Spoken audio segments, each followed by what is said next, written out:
Okay, so this is one of our most requested feature. It's AI-generated branching scenarios. So for those that don't know, a branching scenario is sort of like a choose-your-own-adventure type of learning experience, where the learner has a few options and they go down these paths based on the options that they choose.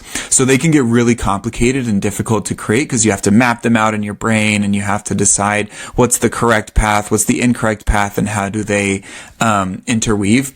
But in Mindsmith, you can just generate them with an AI. So you just click this button at the bottom, you give it a prompt for the scenario, and then you click generate.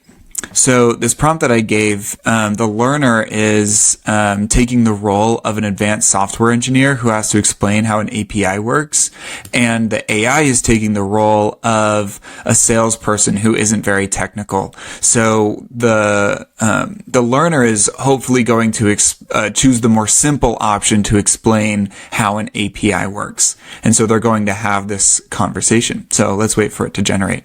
You can also, of course, choose the length. I just chose medium, but you can do a long one if you'd like, or you can do a super short one. You can also choose the avatar. Right now we only have 2 avatars, but there's some more coming soon. So cool. Let's see what scenario it generated.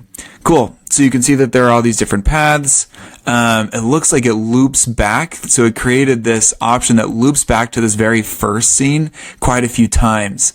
But it does have this kind of, looks like correct path here at the top. So it follows this correct path, and then there are some options for this lower path to hook into the correct path if the learner shows that they are learning the right thing. And it looks like we have all of these different scenes and scenarios, and then eventually they all hook back to this one, and then it ends with a correct screen. So you can see that it created this really complicated web of different scenes that a learner might experience. And then you, as the learning designer, of course, can come in and you can edit these. You can make sure that the flow looks good. But that's how our AI generated scenarios feature works. Thanks.